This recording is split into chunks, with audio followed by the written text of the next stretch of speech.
Good evening, residents of Everett, Washington. I would like to call to order the Everett City Council meeting of April 12th, 2023. Before we get started, I just wanted to make some notes. The City Council meets all requirements of the State of Washington Open Public Meetings Act. Community members are welcome to join either in person, remote via Zoom, or by calling in. Those who wish to participate in a future meeting by Zoom, you'll find instructions to register for public comment on the City of Everett website under the City Council Department. Please note we do not allow comments on any kind of campaigning, whether for or against ballot measures or candidates running for office. We also do not accept comments focused on personal matters that are unrelated to city business. Clerk, will you please take the roll? Mayor Franklin. Here. Councilmember Zarlingo. Here. Councilmember Ryan. Here. Vice President Tui. Here. Councilmember Fossey. Excused? Councilmember Schwab. Here. Councilmember Vogely. Here. President Stonecipher. Here. I'd like to ask Councilmember Ryan, would you please lead us in the flag salute? Absolutely. Please stand if you are able.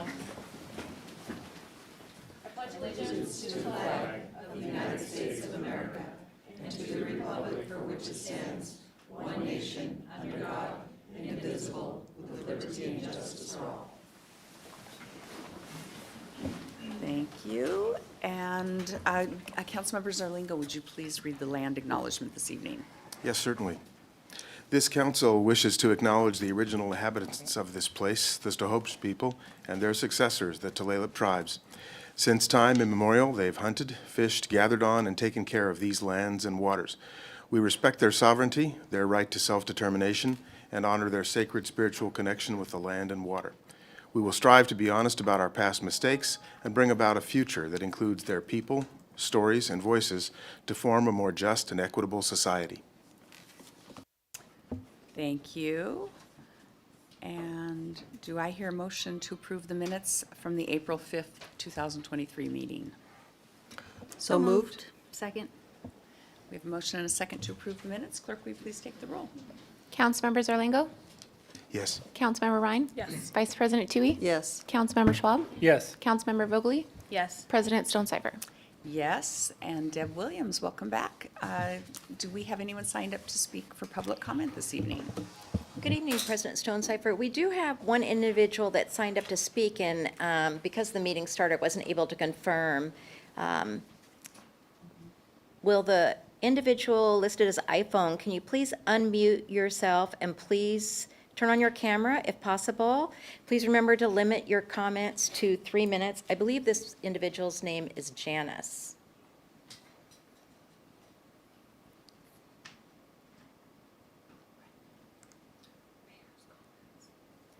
Janice, are you there? It's not on my script. President Stonecipher, why don't we go ahead with the individuals that we have signed up here to speak in the audience, and then we'll Okay. come back, okay?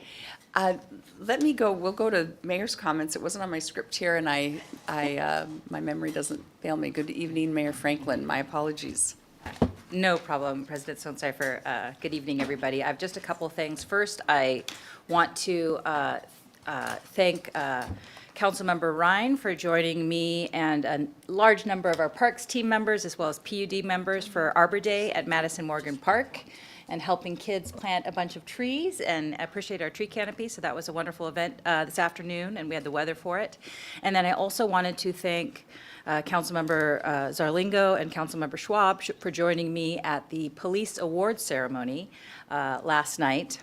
It was the first award ceremony we've had for our Everett Police Department, as well as civilians that have done extraordinary, courageous events over the course of last year since 2019, and we haven't had these because of the pandemic, and so it was really nice to come back together and recognize some of the courageous actions of both our community and our Everett Police Department team. So thank you all for joining me at those. And then just a few more comments, and then I'll hand it back over to you, President Stonecipher. Thank you. So I wanted to take a moment to address the county's potential purchase of the Hope Covenant Church property and our shared commitment to providing shelter and services to unsheltered individuals in crisis. First, I want to make it clear that our city is fiercely pro-housing, and this includes being in support of increasing the availability of shelter, not just within our city, but throughout the county and within the region. All you need to do is walk outside to see we're facing a housing and drug crisis. And I know my colleagues on this dais recognize this as well as our partners at the county. And while I'm in favor of providing support to those who need it, I know it's equally important for there to be accountability and enforcement, especially when it comes to those who are engaging in illegal contact. Again, I know others on this dais and partners across our county also agree that there must be accountability. I truly believe that with the processes in place within our planning department, new ordinances under consideration that ensure appropriate accountability measures, and all the diligent hard work of Snohomish County partners and city staff, that we will be able to establish an additional successful shelter location somewhere within our city. But citing shelter locations is hard. And I know that there's been a lot of confusion regarding Snohomish County's potential purchase of the Hope Covenant Church. And on behalf of our city and county, I want to apologize to our residents and partners for any confusion around this. I've seen many emails from very passionate residents, as I know our council members have, who have been sharing their concerns about locating a facility like this near where they live or work, and I understand that apprehension. And we know and continue to hear from advocates about the positive impact a site like this can have for some of the most vulnerable members of our community when it's done well. I've connected with my team and Executive Summers on this project, and I connected again with Executive Summers today. Currently, we do not know if this or another location would be the most suitable. But in order to find that out, I support moving forward with engagement and information gathering about the Hope Church site as a potential location for a shelter within our city. As I shared in my email with the county in mid-February, a quality, successful shelter location needs first intensive community outreach, as well as a management plan including security, safety, and sanitation. I have directed our team to partner with county staff, including additional community outreach, listening to and engaging with potential neighbors of such a facility, addressing concerns, and ensuring the development of a shelter management plan, which will help ensure any potential impacts to the community are appropriately mitigated. So we will have more to share on that lengthy process soon. In addition, we need tools to help us address the very complex and serious challenges our community is facing. Over the course of the next couple of weeks, we'll be discussing two ordinances, one about establishing service facility buffer zones, and the other about public use of controlled substances. I believe these new tools can make a difference in both keeping our neighbors safe and trying to connect those struggling with addiction to treatment. These tools will not just support any future location, but also ensure better safety for current locations already existing within the city, for both those seeking shelter and services, as well as neighbors in close proximity of such programs. There's a lot of work ahead to address these challenges in our city region and within the entire county, and we're committed to doing that work collaboratively with neighbors, nonprofits, and Snohomish County. So thank you very much, and I know we'll have a lot more to report on this in the coming weeks. Thank you. Thank you, and my apologies again, Mayor, for skipping that step. No worries. We will go on now to public comment. Deb, we have others signed up to speak. Thank you, President Stonecipher. Looks like we may have this individual on. Is this Janice? Janice, are you there? Hold on. Peepa's talking to her. I'm going to move on to the next one. We'll come back to Janice, Okay. okay? Thank you. The first one is Michael Wallace. Here. You could start by giving your name and your city, and please remember to limit your comments to 3 minutes, okay? Thank you so much. Michael Wallace, Everett, Washington, 5101 Wilmington, small business owner within the proximity of the Hope Church. And I just want to say real quick that Sorry to interrupt. Would you turn your mic on? nobody said I know. the instructions, to be fair. You can start over. Well, okay, Mike Wallace. No, anyways, I just want you guys to know that, first, I don't envy your job. I appreciate each and every one of you and what you do for the city. And when I say I don't envy it, because there's a hard balance. And I just want you to know that none of this is lost on us, being the residents, constituents, taxpayers, in this community, that we have a problem. The concern with the Hope Church location, the problem with that is, you know, we got 6 lanes of traffic on the side that Snohomish County said that they were going to open up for us. That's going to be the main egress and exit from that location.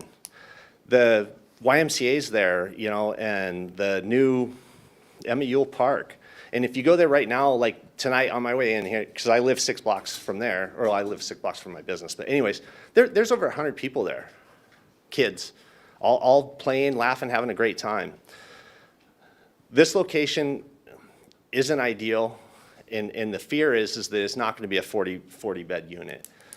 We keep getting feedback that the county's saying it's going to be zero or it's going to be net zero impact, and I think with reservation, we can agree that that's probably not the case. We all know that it's been zoned for a much bigger project, and there's fear behind that. And a lot of the stuff that we're hearing is like, I get that we need stuff in Everett, but aren't we carrying a pretty good amount now? And I know that most of them are here, and I know the county seats are responsibility, but it doesn't mean that we need to be the doormat or the toilet seat for the entire county. And we need people to step up. And to me, it seems fair, but carrying 40% or 9 of the 15 shelters are located or for services are in Everett, when we carry 13%, 13.27% of the entire population for the county. It's just not fair. So then we go, well, what can we do? And I don't know what the solution is, because then I'd probably try to run for something, but I don't know.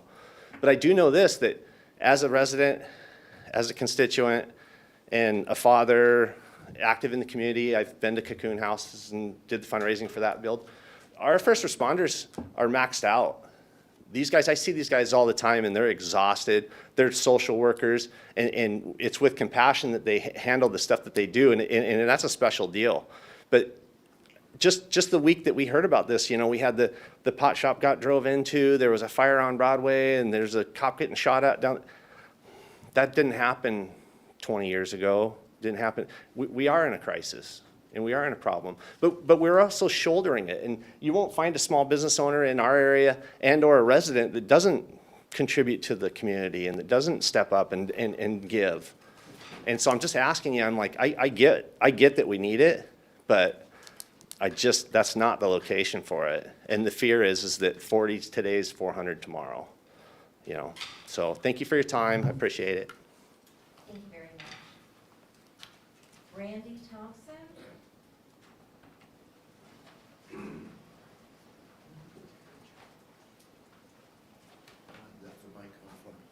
Good evening, and please begin by giving your name and your city, and please remember to limit your comments to 3 minutes. Okay. My name is Randy Thompson. My city is Everett, Washington. I am the second brick house south of the YMCA. I watched the park get built. I've watched the neighborhood grow. My question to you all is, I work with the community. I deal with homeless, non-destination riders on our transit system daily. I don't understand why we would start another project when one is not finished. We have the hotel out at Everett Mall with 75 rooms. And I understand there's been some contamination there. I get that fully. I also run 2 clean and sober houses. Some of my clients came out of that hotel. Is every room infected? It's had a fence up around it for I don't know how long. And now we're going to start another project? To me, that just doesn't seem like responsible use of public funds. I say we start the one project, see how that goes, and then move on for another. And I'll give you a quote from my mother years ago. If you're going to decorate your house, do 1 room at a time. If you try to do the whole house, your progress will be very slow. And we've got a lot of people in that park. We've got the Y. It's a great community. That is a terrible, terrible roadway. I've seen rollover accidents there. I've had to reroute the buses because the roadway's been shut down because of accidents. And you're going to have those vehicles coming out on Evergreen Way on a hill with a blind spot. It's just the wrong place, people. It's the wrong place. I think we can do better. And 40 beds, I think we can do better than that too. These people need it. My time's running out. I can tell you right now, when you go into detox here in Snohomish County, you're given 5 days. You're told to go out on the street and survive till we get you a bed. You go into treatment, after 30 days, you get $650 a month for housing, if you can find a bed. We can do better. Thank you for your time. Thank you, sir. Alan Miller.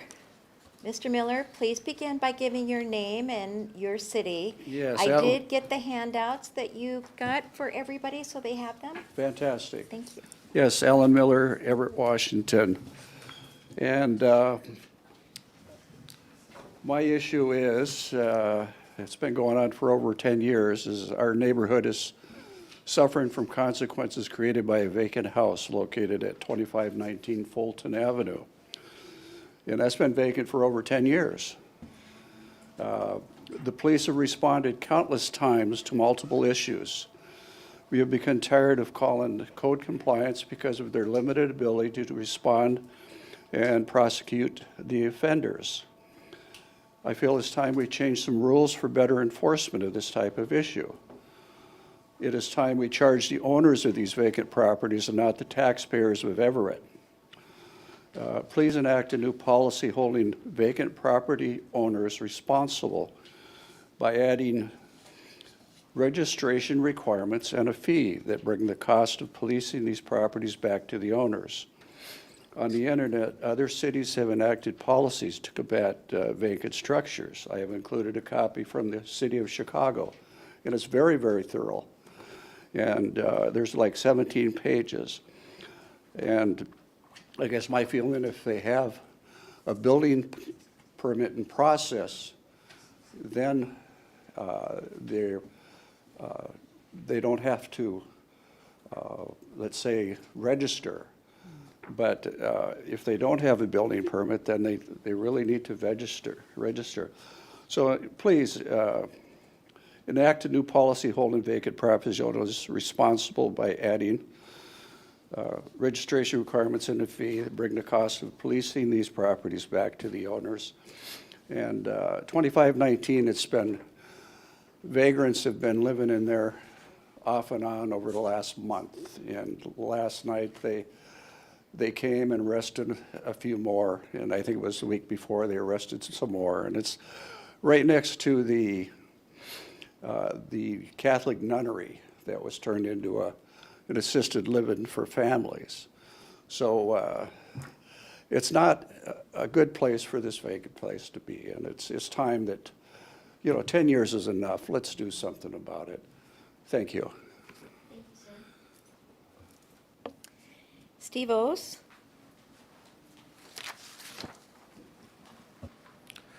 Good evening. My name is Steve Ose. I live here in Everett.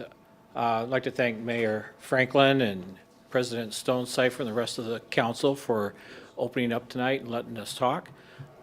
First of all, I'd like to thank the Everett Police Department. Today I got a call with Everett Transit that there were 4 missing children. And police officer pulled up, was with me within 3 to 5 minutes. He was right there. There was a lot of scrambling around trying to figure out where they went. We were told that they were put on one of our buses, the Route 8 bus. Evidently, they weren't put on that bus. The mother was waiting for the children, 15, 12, and twin 4-year-olds. And she was rightfully upset. And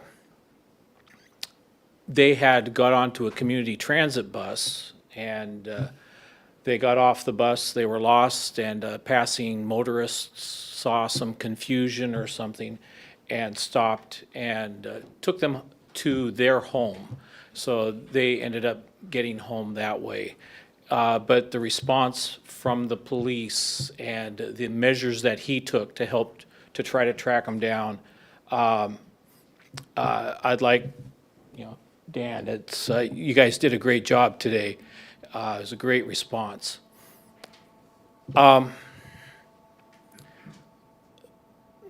Drug use is bad here in Everett. Fentanyl, there's a new one. I was transporting a guy the other day, and he goes, fentanyl, that's the old stuff. New one is the blues. And evidently that's cut up a little bit more. And it's really inexpensive for them. And I gave this guy a ride up to DSHS And, we talked, and it was just, it's what he does. He's on the drugs, and he's not ready to get off them, but that's his life. It's the way that he has learned to live his life at this point. We have to find a way to get people off the drugs, whatever we can do. I was just over at Snohomish County and listened to their class on drugs that they had tonight. Whatever we can do that can be a positive step forward in helping to get these off the drugs. It's lowering everybody's quality of life. It's lowering the user's quality of life. It's lowering our quality of life. It's shortening lives. It's not a good life. They don't live in homes. They would rather be on the streets. Many of these people would rather be on the streets. And anyway, I'd like to thank you for the time tonight and just have that thought and appreciate it. Thank you. President Stonecipher, that is all that I have signed up to speak this evening, and the individual that was online just wanted to listen, didn't want to participate. So other than happy birthday, that's all I have. Very good, thank you.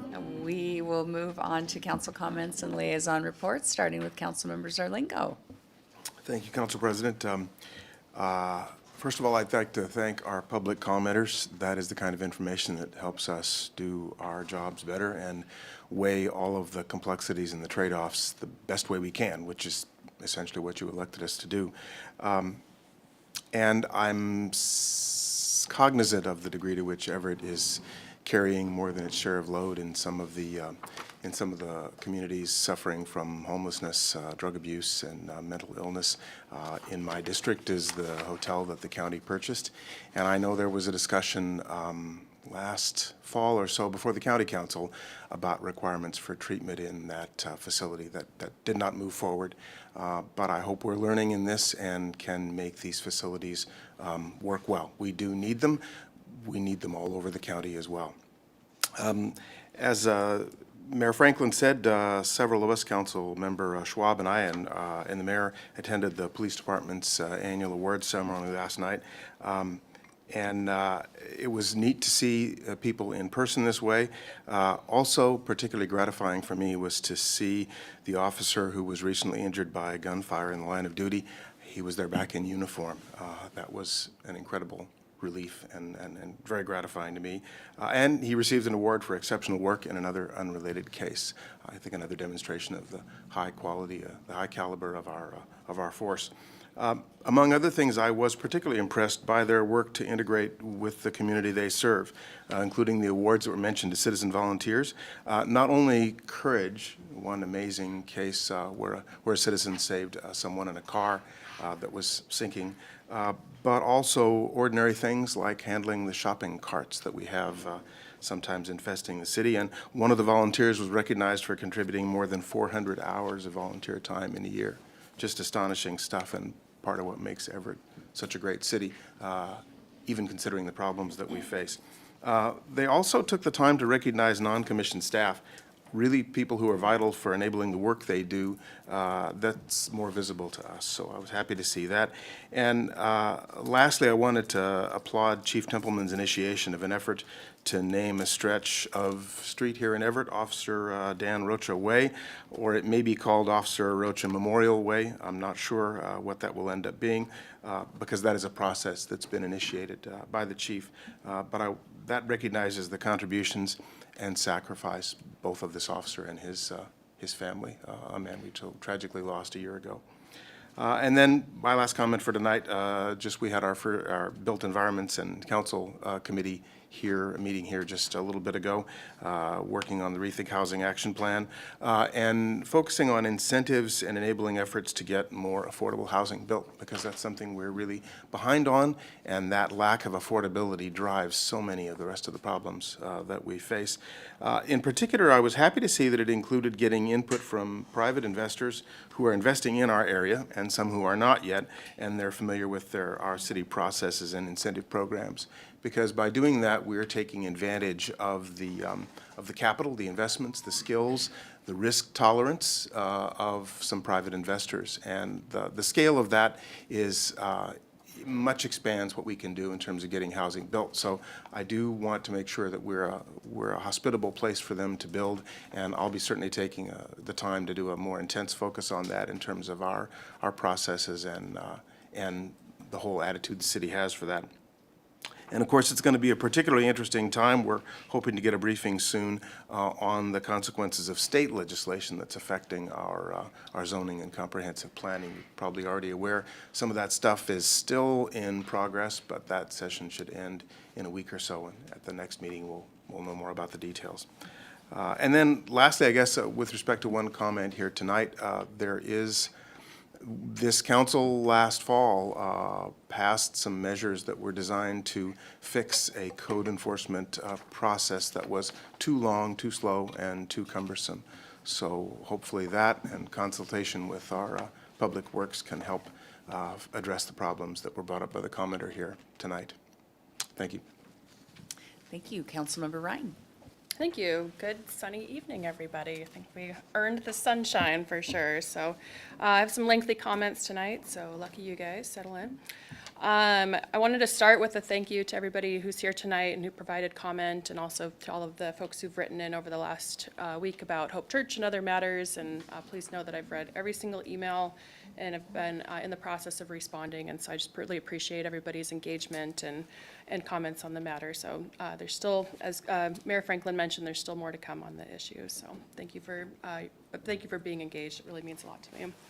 I wanted to also start with an apology that last week I missed the mention of our inaugural Health and Human Services Committee, which was last Wednesday. One of the questions that I get, timely for tonight's discussion as well, and the comments I get most often from the public is, what is the city doing about housing and homelessness issues? And Julie Willie gave a really amazing, comprehensive overview of the work that the city's doing with regards to housing, homelessness issues, and the human services work that we do in the community. So folks are wondering, I would direct you to last week's Health and Human Services Committee meeting, which is on YouTube, for a really great overview of it.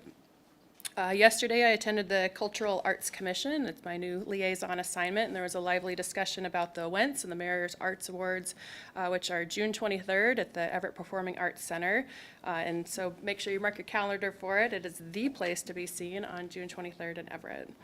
On Monday, I attended the Port Gardner Neighborhood Association, which meets the second Monday of every month at 7 p.m. at Sequoia High School. I shared updates with the group, and then afterwards we had a very meaningful discussion about Hope Church and homelessness in general, and it was a good way to hear from the folks in Port Gardner, which neighbors the area near Hope Church, and just really appreciate everybody's comments, and folks really do care about our city and want to see that the promises fulfilled of our best days ahead are yet to come. So I also want to thank everybody for the discussion, for their civility as well. I know it can be a very tempering conversation, so I appreciate everybody's comments. There was also a request at the meeting for council members to include more district updates in our comments, which I do believe we already cover pretty well, but just wanted to make good on my word to pass that message along. Next, today, as Mayor Franklin mentioned, I attended the Arbor Day ceremony and tree planting at Madison Morgan Park, and appreciate the city's continued commitment to protecting and enhancing our urban tree canopy. And also a big thank you to all the fifth graders from Madison Elementary for joining and digging some holes to plant some amazing bushes and trees in the area. This Saturday, the Everett Station District Alliance is hosting a cleanup along Smith from 9 to 11 a.m. And folks can sign up online or join at the train station at 9 a.m. Pickers, gloves, and vests are provided. The Downtown Everett Association has a survey out right now about what types of businesses folks would like to see in downtown Everett. And both the sign up for the cleanup and the survey are on my Facebook and Twitter pages if you would like to participate in either of those.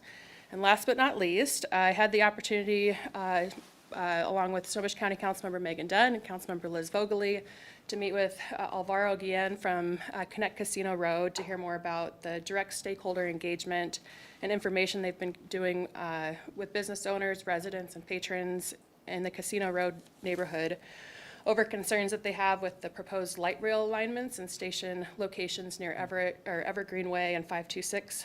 They shared that they had hosted informational sessions with over 400 people to review plans in depth, answer questions, review presentations by Sound Transit, and have a good discussion about it. And their strong recommendation is to include option A for further study for EIS. And so as we stand in the current process, the Sound Transit's elected leadership group at their April 25th meeting will be making a recommendation on which routes should be recommended to Sound Transit Board for further EIS study.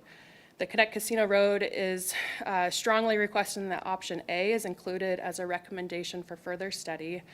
It's no secret that many of the residents of Casino Road, the most diverse and economically disadvantaged area of the city, have been historically marginalized and underrepresented and unrepresented in decision-making processes. So I'm asking the elected leadership group, of which Mayor Franklin and Councilmember Zarlingo both serve, to help right that wrong, center their voices, and honor their request to keep option A on the table and include it in the list of recommendations to the full Sound Transit Board for further study. Thank you. Thank you. Vice President Tui. Yeah, I just really want to thank everybody who came and spoke tonight. Appreciated them. I really appreciate those that came to talk about the Hope Church project. I too grew up in the neighborhood, just not even 3 blocks away, I think. And so it's very important to me too, this project.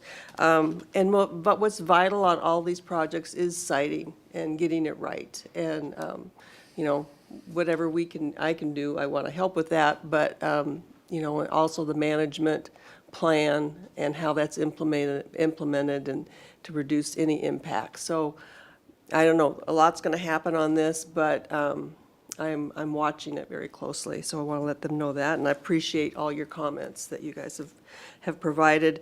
Did attend last week the 3rd task force meeting on the project labor agreements, and I just wanted to shout out to our Parks Director, Bob Leonard, who's doing a great job with leading that team, and I think we're making some good headway, so that's all. Thank you. Councilmember Schwab. Yeah, I'll have to echo, I'll make mine short since a lot of my comments were already said. I do want to thank all of you that are very passionate. So one reason why I'm up here is because I love the passion that those that live in Everett have for their community. And it's been expressed in emails. And I know it's difficult to come up and speak your mind. So I love your passion. I really appreciate it. Especially the individual that mentioned the point about the potential facility that we're building or the county's building in South Everett. I actually came to speak about that a bit. I really do appreciate the county and the mayor's staff trying to find different locations. If those residents that occupy the downtown, the UCC location, need a place, I would really encourage both the county staff and the mayor's staff to look at relocating them to the Everett Mall location for now until we just take our time and find the right site. So thanks for that. I too, as you heard, did attend the Everett Police, awards banquet. And just one note that wasn't brought up, one thing that I saw, and I'm there representing the community, I saw teamwork. I saw teamwork between the uniform staff, the volunteers, the management team. There really is a cohesive group. And I'm very proud to have the chief and the organization very professional. And I feel confident that they're navigating through all the challenges that we have as a community and doing an outstanding job. And it was just demonstrated there at that event. So thank you. Also, I attended the Built-in Environment Council Committee today. Just one extra comment. It's you all in our community and here on the podium should know that the city of Everett is doing everything they can to do their part for what I would call a state, maybe a West Coast, just a regional challenge with housing. And I think you'll see here in the next few weeks more incentives for private and public partnerships in building housing in Everett. So I do think we are really contributing in our part here in Everett, not just with the homeless, as was mentioned earlier, up here and there, but also with housing. So I think thanks to staff for really diving into that and doing our part. Thank you. Thank you. Councilmember Vogely. First, I'll do the business part of it. Hello, everybody, and welcome. The Built Environment Committee met tonight, as you heard, and we had an extensive discussion on proposed housing development incentives and the program analysis around that. I encourage my colleagues and anybody listening to watch the first 45 minutes of that meeting on YouTube, or probably also Granicus, but you can make it go a little bit faster on YouTube, as it will act as our briefing for the 3 proposed ordinances coming to us starting next week. One of those is about reinstating the special connection charge fee reduction for qualified affordable housing projects. Another is to implement a park impact fee exemption for qualified affordable housing projects, and to update the multifamily tax exemption. We had a PowerPoint, so we have that available as well with key points. We've been here long enough, so I'm not gonna go over them like I thought I would. So please watch that. And now for unscripted. I really, really, really appreciated Michael and Randy's comments tonight. Like, I've gotten a lot of emails, and I know a lot of you have read my comments in my Everett News. And I'm very much supportive of shelter, and I'm supportive of it, at Hope Covenant. But you made some really great points that hadn't occurred to me yet, because as an elected official, as a housing advocate, I hear, but what about the children? But what about, my property values? These are all valid arguments, but they're always heard for everything, whether it's a shelter or a fourplex or just really anything going into a neighborhood that has people already living there. So my point is, the whole traffic thing and going in and out of that dangerous roadway, and also hearing your I could really hear your compassion. People always say they have compassion, but it's like, do you? I really heard it. And so 2 great spokespeople for the cause. I just really thank you for speaking that out. And also, talking with a bunch of homeless people that I hang out with, funny enough, they also had concerns about the possible clientele that may or may not be staying at this shelter, but that might be around it. And, they're like, that's what gives us homeless a bad name. It's like, yeah, I get it. So there does need to be mitigating they're all important issues, and people need to be housed, and people need to be helped, and that includes the homeless and the housed. And so I just wanted to let you know that. And thank you. And Sound Transit, EIS study, please put A on the table so that it can be studied, because if it's not studied, then it can't ever happen. And so since we're going around to the aerospace, which has already been decided, at least study A, and then that would be very beneficial to all of the folks that are living there and working in the 526 Casino Road area. Thank you, and thank you. Thank you. And I too want to thank the people who came tonight to talk about public comments, but about the Hope Church project. We're all receiving the emails. I've responded to all the emails that I've received, so hopefully there was a lot in there. But I believe I've responded to everyone. If you haven't gotten a response from me, please send me an email. And again, as I have said in my emails, we just need more information before we can understand the potential impact of this project. And I'm committed, as my colleagues are, to gathering that information. And then I had one other item that I wanted to talk about. I've been made aware that there's going to be a gun sale that will be occurring at the Angel of the Winds Event Center later this month. And at the same time, there's a group that is a gun,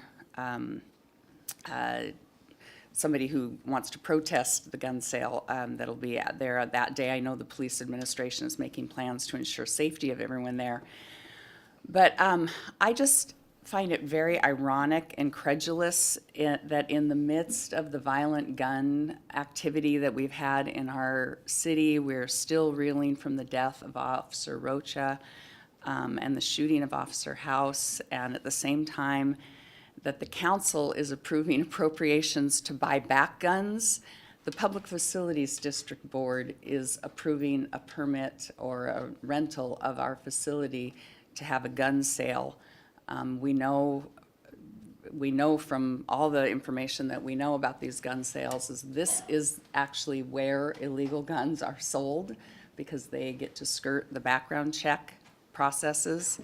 And I just find this completely ridiculous. And so I asked already administration to please report back to the council at a future meeting about how we can address this with the PFD board of directors. The city contributes at least $1 million, I think, out of our operating budget every year to this facility. We have our conference center is within the facility. We guarantee the debt on the facility. This facility is essentially us.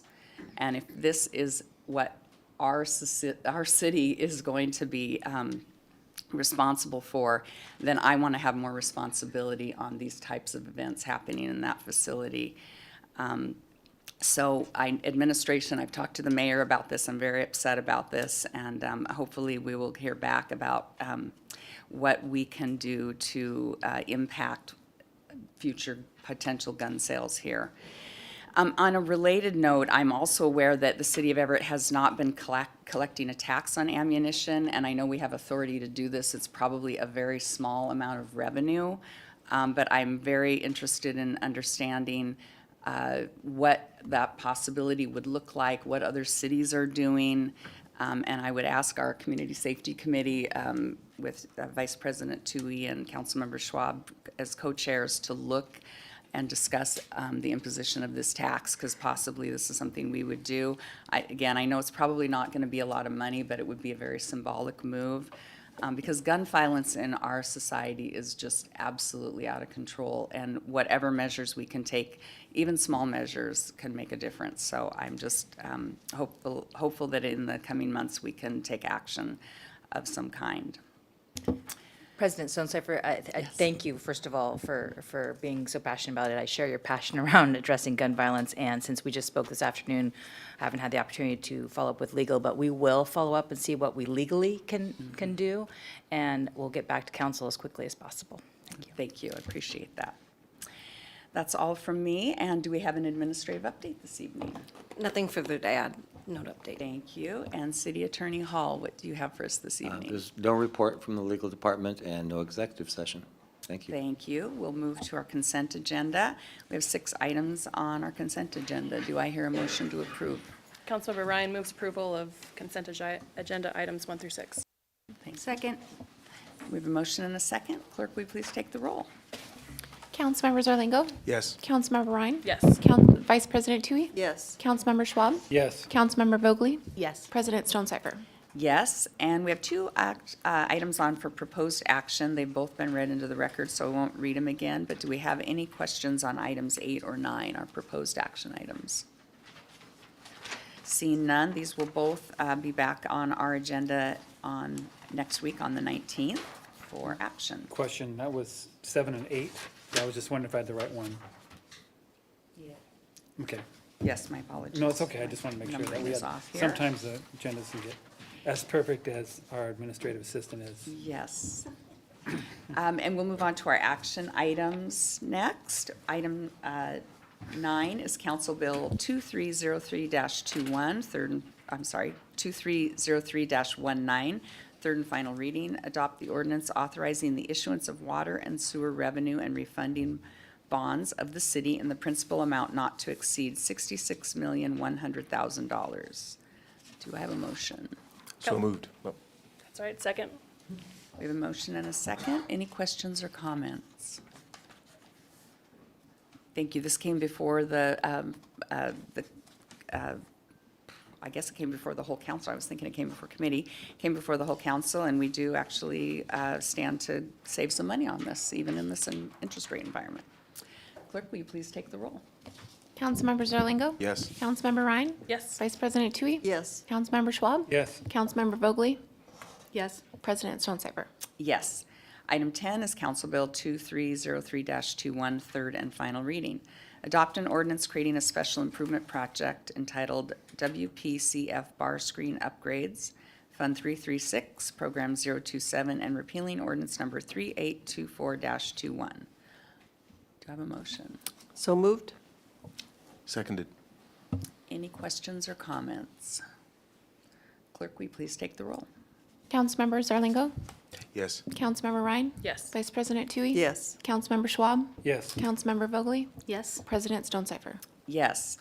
Item 11, authorize the mayor or her designee to sign the participation form that will amount to the city signing the settlements with the 5 pharmacies. Do I hear a motion? Councilmember Ryan gladly moves. Councilmember Tui seconds? Thank you. Do we have any questions or comments?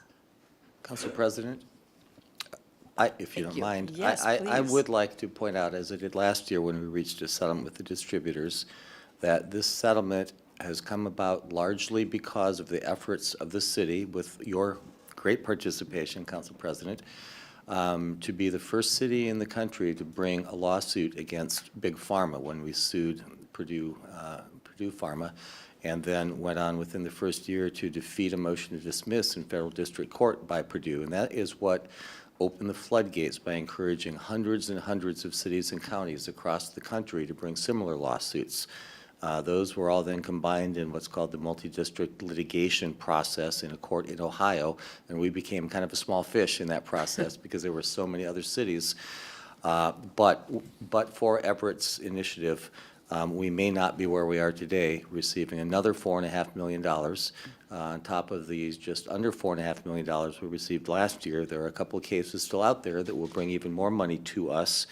The Purdue lawsuit that we initiated, as you know, is currently in bankruptcy court, but that will result in some money coming to Everett, and more importantly, to hundreds of cities and counties across the country, all to fight the opioid crisis. So I just want to give you and the city credit for bringing this about. It's not a small deal. Yes, thank you. And at the time, it seemed a little audacious because to sue Purdue Pharma. Very much so. Yes, but it has worked out in our favor. Any other questions or comments? Clerk, will you please take the roll? Councilmember Zarlingo. Yes. Councilmember Ryan. Yes. Vice President Tui. Yes. Councilmember Schwab. Yes. Councilmember Vogely. Yes. President Stonecipher. Yes. And now we'll move on to our briefing item. This item comes before the City Council serving as a council committee of the whole and is likely to be scheduled at a future meeting. Item 12 is potential laws restricting public consumption of controlled substances. And we have Lacey There we go. Offit from the City Attorney's Office here. Yes. Hello, council members. My name is Lacey Offit, and many of you, if not all of you, now know me as one of the assistant city attorneys assigned to advise the Everett Police Department largely. Tonight, I am here to provide briefing on the status of state legislative efforts to address the public use of controlled substances, and in addition to that, how those efforts at the state level potentially intersect with possible local efforts to legislate in that same sphere. This is a very small piece of a much broader topic. In fact, you'll see my PowerPoint is maybe the shortest you'll see in a very long time, maybe you ever have. But the hope is to provide you with information as we move into the next steps of potential legislation at the local level. So to provide some background and to really set us in the right mindset, in February of 2021, the state Supreme Court decided the State versus Blake case, which has become ubiquitous in this sphere of controlled substances legislation. That court case invalidated the felony possession of controlled substances as a strict liability crime being unconstitutional. That was the extent of the Blake decision. In the wake of that, however, the state legislature acted to fill that void, and they did so by enacting Senate Bill 5476. That was signed in May of 2021, so they acted very, very quickly. And it did many things. The most primary thing that it did was to reduce the possession of controlled substances to a misdemeanor and add a mens rea element, a knowing element, to fix that constitutional deficiency that the Blake court had pointed out. It did many other things, though. It required officers to refer for assessment and services an individual 2 times before filing criminal charges for possession of a controlled substance. It did not prescribe an avenue or process for those referrals. Each department was left to determine what a referral was for themselves. It also had the effect of decriminalizing most possession of drug paraphernalia in the state of Washington. It amended pretty broad swaths of the Possession of Controlled Substances and Controlled Substances Act. It sought to outline a vision for a more robust treatment for individuals with substance use disorder, including funding, and it very, very intimately affected our own municipal court in that all of what had previously been a felony became a misdemeanor, and suddenly the courts of limited jurisdiction, of which our Everett Municipal Court is one, had jurisdiction over what had previously been felonies. Another result of that was that individuals who had previously been able to take advantage of drug court because they were charged with a felony and were able to participate in that felony program were no longer had access to that felony program.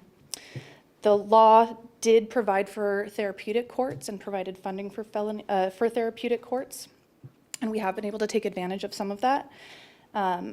But broadly, it did require the vacation and resentencing and refunding of legal financial obligations for many people who had previously been convicted of possession of controlled substances felonies. So very broad and very wide sweeping. It did provide for a sunset provision. That sunset provision is staring us in the face. It's July 1st, 2023. So in light of that, if the legislature does not act in this realm this legislative session, we are put back into a place of that we were post-Blake, but pre-5476. In other words, we would be left with no criminal structure for possession of controlled substances. Very quickly after May of 2021, when the state legislature acted, this body also acted. And what they did in Ordinance 3805-21 was adopt into our EMC all of the drug-related RCWs so that it was consistent with state law. And that's where we're at a local level currently.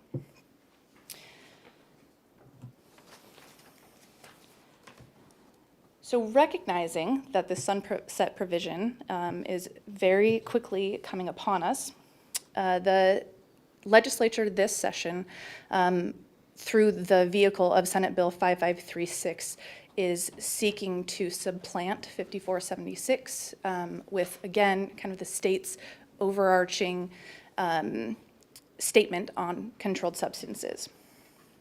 At this point, Senate Bill 5536 has passed in the Senate. And just last night, very, very late, it passed in the House as well with amendments. One of those amendments is really the focus of my presentation and discussion with you tonight. The House added into, where the Senate did not, the bill, a misdemeanor crime of knowing possession and use of a controlled substance in public place by injection, inhalation, ingestion, or any other means.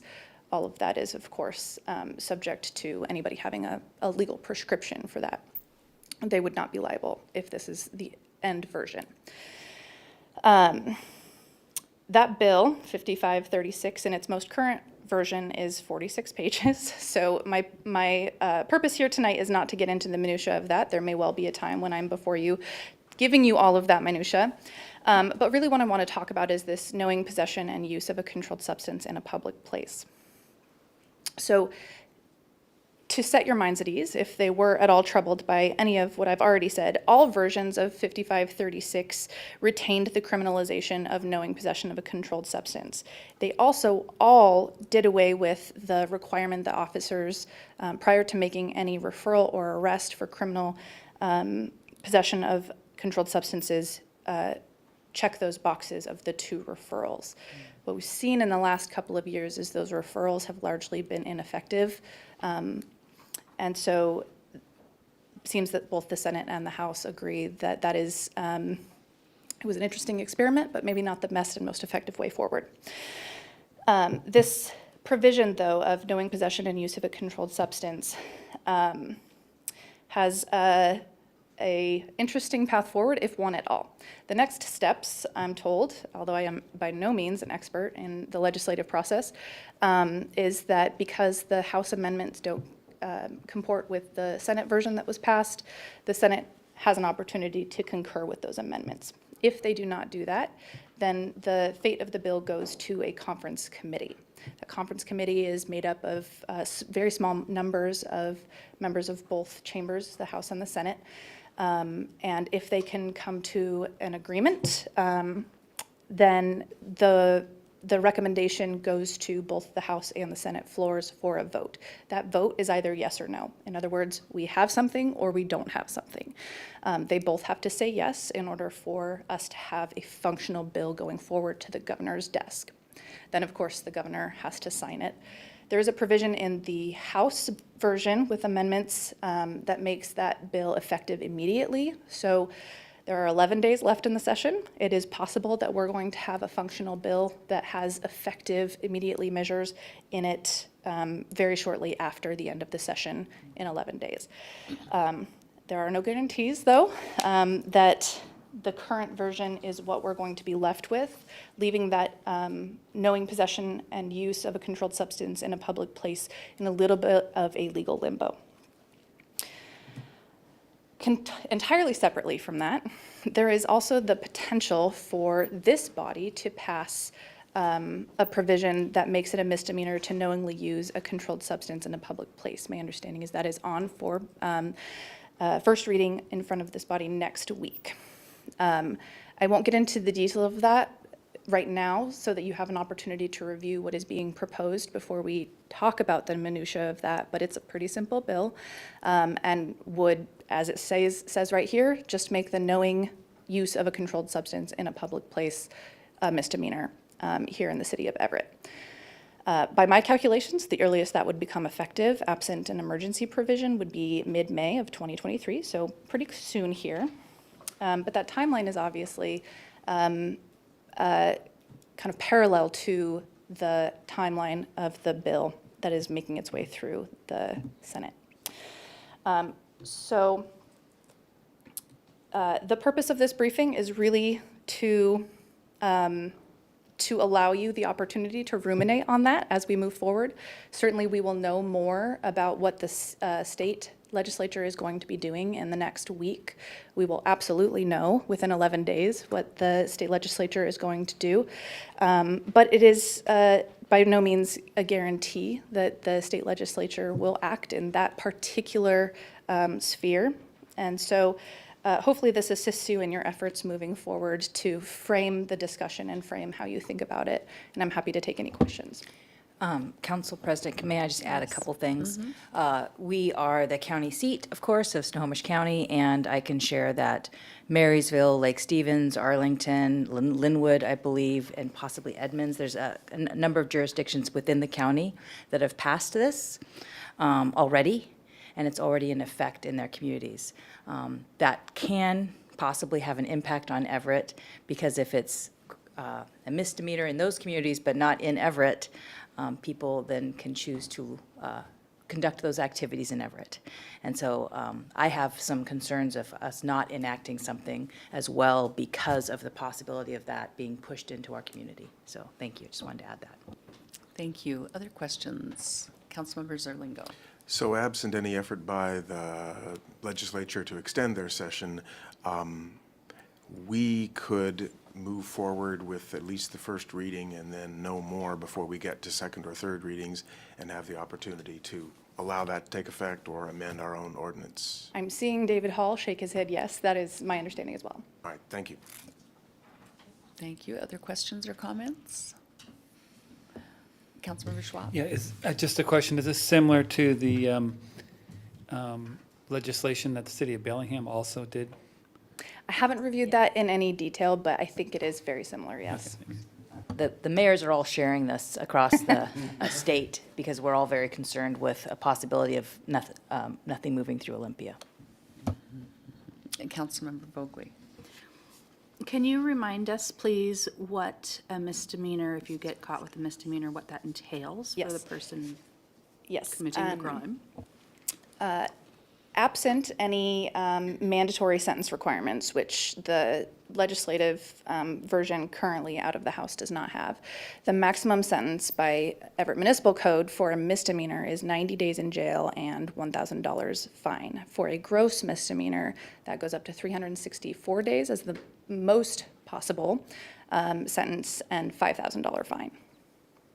And to follow up on that, it's the judge that decides how many days in jail and/or what the fine may or may not be? Yes, with some limitations. So with regard to jail time, that recommendation often comes to the judge with the agreement of both the defense and the prosecution having negotiated what they believe is a fair sentence, taking into account the severity of the crime, the person's criminal history, and any other exacerbating or alleviating factors.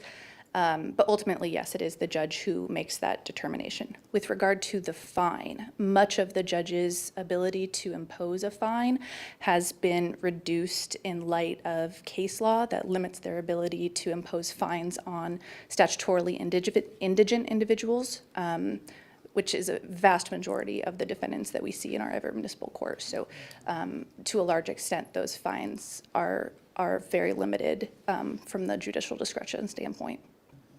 And one more, sorry, because it goes right on with it. It can still, these would still be offered therapeutic counseling, the thing that you said Sure. earlier. that- Diversion agreements. Thank you. Or something like that, yes. Everett Municipal Court has two formal diversion courts, one for mental health and one that's kind of more squarely, I guess it's sort of like a drug court with some important differences. So that's a formal diversion route. We, as prosecutors for the city, also very frequently informally divert cases. So an example of that would be if somebody were to go complete substance use treatment in exchange for a dismissal of their charges. That's not formalized by any statute or Everett Municipal Code, but it is a very common practice. And in between those two, the formal and the informal, we have a couple of other tools at our disposal whereby there's essentially a contract between the defense and the prosecution asking the person to do certain things in exchange for either a more lenient agreement or a dismissal of charges. And those are very, very frequently used with drug-related charges. Thank you. Sure. Councilmember Ryan? Thank you. A couple questions. Can you walk us through the legality of preempting the state? I'm not quite clear on how that works out. You would be among very good company because it is not always clear. The case law, in fact, is old, and so it hasn't really grappled in this realm. But it's also up for interpretation. So very largely, in the realm of controlled substances, there is an RCW that specifically preempts local governments like our own from enacting different provisions for punishment for drug-related charges. So that would be why you wouldn't see a proposal for us to have a gross misdemeanor when the state says that possession of controlled substances is just a misdemeanor. That would clearly be preempted by the law. The other way that something is preempted is if if the law allows for concurrent jurisdiction. In other words, the state prosecutors across the street and our prosecutors here locally have concurrent jurisdiction to act in a specific realm. For example, drugs, like drug loitering, for example, is not preempted because drug loitering is not in conflict with state law. State law doesn't touch on that subject, so we're allowed to. So where there is the permission of concurrent jurisdiction and the local ordinance is not in conflict with existing state law, then we can legislate in that arena. But the determining whether or not we're preempted in any given case is a pretty complicated process. Thanks. Have there been any challenges for other jurisdictions that have followed this route? Not that I've been made aware of. Not in the case of another local jurisdiction who has enacted a prohibition on public use. I have not heard of other jurisdictions that have been challenged on a preemption basis. Great. And how are we defining public place? That's a great question. You will see it in the proposed ordinance next week, but it would be pretty much anything that is considered open to the public, visible in the public, and as it is currently defined and what you'll be proposed, an area generally visible to public view, and then it lists places that it would specifically apply to so that we're very clear about what it applies to. Places like streets, sidewalks, parks, transit areas, that sort of thing.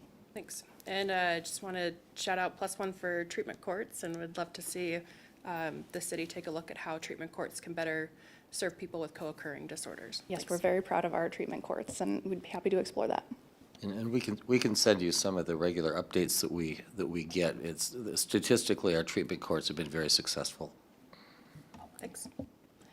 Councilmember Zarlingo? It sounds then like I mean, I followed a little bit of the discussion about misdemeanor versus gross misdemeanor and the differences that way that it would be as an impact. But is it fair to say then that the charge, misdemeanor or gross misdemeanor, the large effect of that is generally as leverage to get an offender or an accused to get treatment? Most of the time, this results in diversion, treatment, informal agreements, that sort of thing, that actual prosecution in jail is relatively unusual and usually for a later stage or multiple offenses?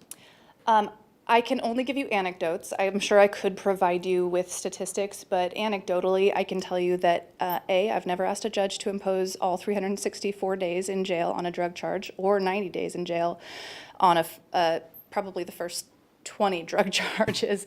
And I've also never asked a judge to impose jail time on a first-time offender.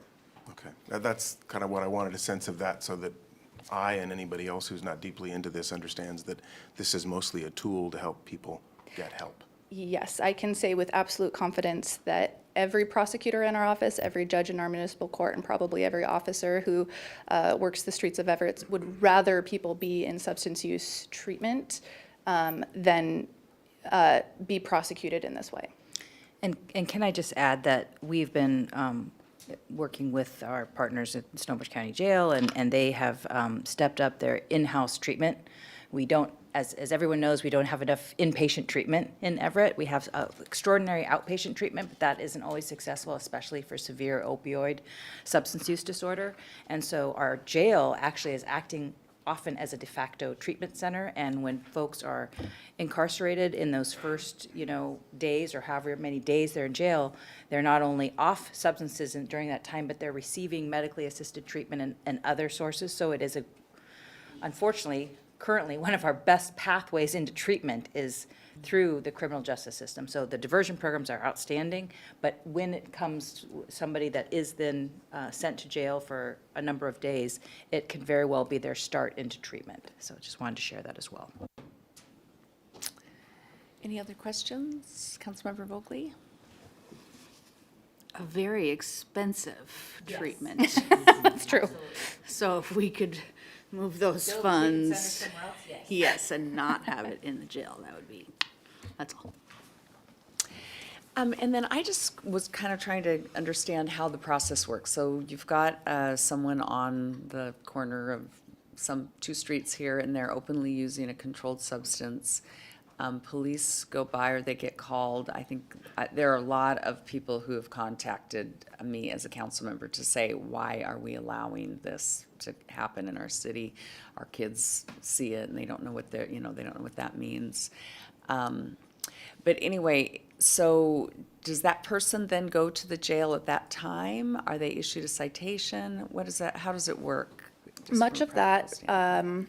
much of that discretion is retained by the officer under either version of the bill that's currently in front of the state legislature or as contemplated at the local level. The officer essentially has 4 options. The first option is to assist that person in connecting them with services. The bills that are still working, the bill that is working its way through the legislature now still emphasizes the need for those referrals and the diversion and encourages the use of those. So that's one option. The next option the officer has is traditional arrest, where that person is taken into custody at that moment and is booked into jail. The officer has the discretion to also issue a citation. That citation comes with a court date. They remain out of custody, but they have to go to court within a few days, or 2 weeks, I think it is. And that at that time, they will be formally charged by the prosecutor's office process. And the final route available to the officer is what we call a referral. And what that is the officer writes up all of the police reports and obtains all the evidence that they need. And they send that to the prosecutor's office in a admittedly slower process. The prosecutor's office reviews that when it comes up in their queue and makes a determination at that time whether or not to charge. If that's the route that the case travels, then that person is issued a summons to appear in court, and at the summons date is when they get formally charged. But I'm just imagining that a lot of the people that we're seeing are, they're unhoused and how do you send them a summons? That is certainly a challenge. Oftentimes, we send summons via general delivery. If the officer chooses to cite the person, they leave that interaction with their court date, so they know in person what that court date is supposed to do. And we very frequently are searching for the most recent address. Oftentimes, that's a sister or a parent. And so very often, people do get that notice, even if they don't themselves have a current good address. Yeah, we all have been touched by people who have substance abuse disorder, and I think the desire to just continue to use your substance is stronger than really anything else. But if we can get people into a place, if the jail happens to be the place where they can go through rehab, I think the number of relapses that most people have is somewhere between 2 and 5 on average, and so the more times, unfortunately, that they get picked up and brought in and go through rehab, how long would they stay in jail on this misdemeanor charge? Would they be detoxed at that time? Some of that is going to depend on how they present at the jail. Oftentimes, our jail requires a clearance to book, so they're seen by a medical professional to deem that they are, safe enough to actually be in custody at that moment. Particularly if they're presenting symptoms at the time that they're arrested and booked of being under the influence. So that's one thing. The standard process for somebody who is arrested and booked into jail that day is that they are then seen by the judge the very next day. And at that hearing, if charges are filed, if the prosecutors file their complaint and say, yes, we're going to pursue these charges, at that point is when the judge makes a determination and sets bail or doesn't set bail. And that bail determination is set out by court rule as to what is proper for the court to consider, things like their likelihood of being a danger to other people, including themselves, but most often we're seeing that in violent crimes. Their likelihood of failing to appear for court, which takes into consideration how many times they failed to appear in court on previous occasions, and the likelihood that they'll interfere with the administration of justice. Not to be dramatic, but that would be somebody, witness tampering or something. That's the most clear-cut example of it interfering with the administration of justice. But that is all set out by court rule. Okay. And then at that point, they'd possibly be offered some kind of diversion program and go through rehab? Under the proposed Senate Bill 5536, there is a requirement at that moment for the judge to inform them of diversion options. Now, what that final form is going to look like is still up in the air, as we know. But they would be informed of some of those options if the current bill passes in any recognizable format. Okay, and if the legislature doesn't act, would we have that in our bill then, or our? It's not currently. What would happen at that point is, to be perfectly honest, very, very few people with these sorts of charges are going to be held by the judge just because they don't meet those factors. Right. They're going to be released. They're going to be given the contact information for a public defender if they qualify.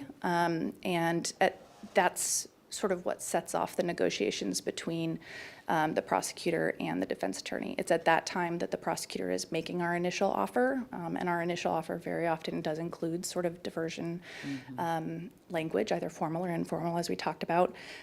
Or it could be that they've had a discussion with their attorney, and their attorney presents the prosecutor with information that makes us think, oh, maybe this person would be really successful right now with substance use treatment. Okay. And that's when the negotiation is really what yields that result. Okay. Well, thank you for answering my questions. I'm just trying to get my head around, how strong of a tool can this actually be? But I suppose if it helps anyone, it's probably worthwhile. I appreciate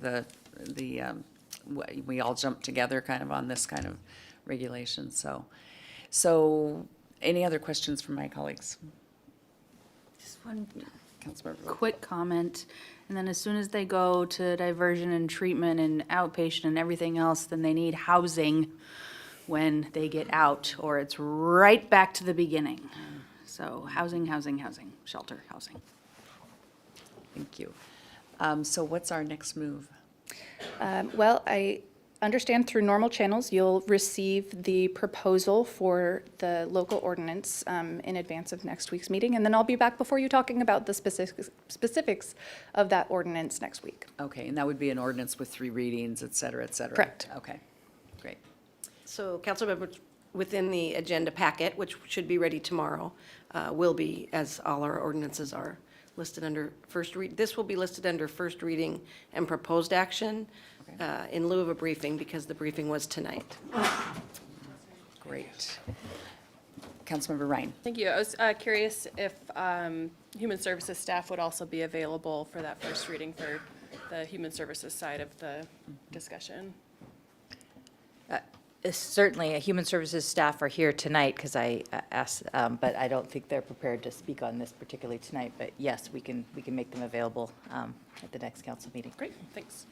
That'd be great. Any other questions or comments? Thank you, Lacey. We will see you next week. And I believe we've come to the end of our agenda with no further business. We are now adjourned.